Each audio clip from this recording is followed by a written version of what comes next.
Olá e bem-vindos! Quando se fala em Hanukkah, a primeira imagem que surge é, claro, a da Festa das Luzes, uma celebração de 8 dias que iluminam o inverno.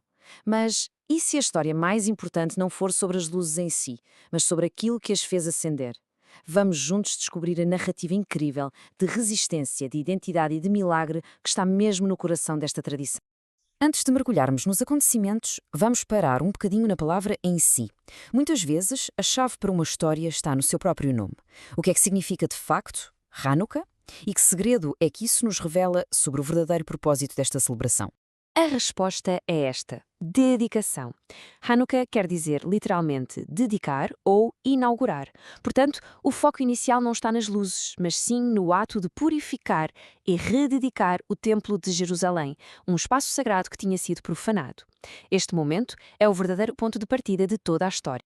Pois, para se perceber o porquê desta dedicação, temos de recuar um pouco e perceber a luta que a tornou tão necessária. Esta é uma história de memória e de resistência que nos mostra como uma comunidade lutou não apenas por um território, mas pela sua própria alma. Para percebermos o significado da rededicação do templo, temos mesmo de viajar no tempo. A história leva-nos até ao século II antes da Era Comum, a um período bastante tumultuoso em que a identidade e as tradições do povo judeu enfrentavam uma verdadeira ameaça de extinção. Ok, então, para nos situarmos, estamos no século II antes da Era Comum, com a Judeia sob o domínio do Império Grego-Seleucida. O rei, Antíoco IV, impõe uma política muito agressiva de helenização, ou seja, ele tenta apagar a cultura local. E, em resposta, um pequeno grupo, conhecido como os Macabeus, inicia uma revolta, não por poder, mas para defender a sua fé e a sua identidade. E aqui neste quadro vê-se bem o contraste, o choque de dois mundos. De um lado, temos práticas centrais como a observância do Shabat ou o estudo da Torá. Do outro, a proibição desses mesmos rituais e a profanação do templo com ídolos. Isto não foi uma guerra política, foi uma guerra de ideias, uma tentativa de substituir uma visão do mundo por outra. E é aqui que se percebe o verdadeiro significado de tudo isto. Quando os Macabeus, contra todas as probabilidades, venceram, a vitória não foi celebrada apenas como um triunfo militar. Foi uma afirmação poderosíssima de que a identidade e a fé não podiam ser extintas pela força. Depois da vitória militar, os Macabeus entraram no templo para o purificar. É neste momento de rededicação que acontece algo inesperado, um evento que se tornaria o coração da celebração e que daria à Hanukkah o seu nome de Festa das Luzes. Imaginem o cenário. No meio de toda aquela destruição, encontraram apenas um pequeno recipiente de azeite ritualmente puro. Era só o suficiente para acender a menora do templo por um único dia. Parecia um esforço simbólico, mas insuficiente. E, no entanto, aqui acontece o incrível.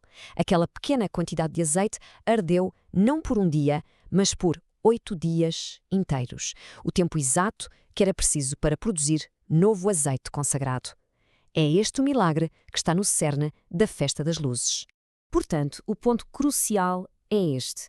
O milagre do azeite transformou-se numa metáfora duradoura e poderosíssima. Ensina que a persistência de uma pequena chama de esperança ou de fé pode de facto superar uma escuridão que parece avassaladora. Então, a questão é, como é que esta história de resistência e este milagre se mantêm vivos mais de 2000 anos depois? Bem, é através de rituais e de tradições cheias de simbolismo que transformam a memória em celebração.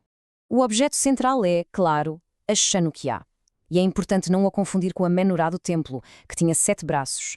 A Chanukiá tem 8 braços, um para cada noite do milagre, e ainda uma nona vela, o chamash, ou servidor, que é usada para acender todas as outras. O ritual de acender as velas é muito específico e está carregado de simbolismo.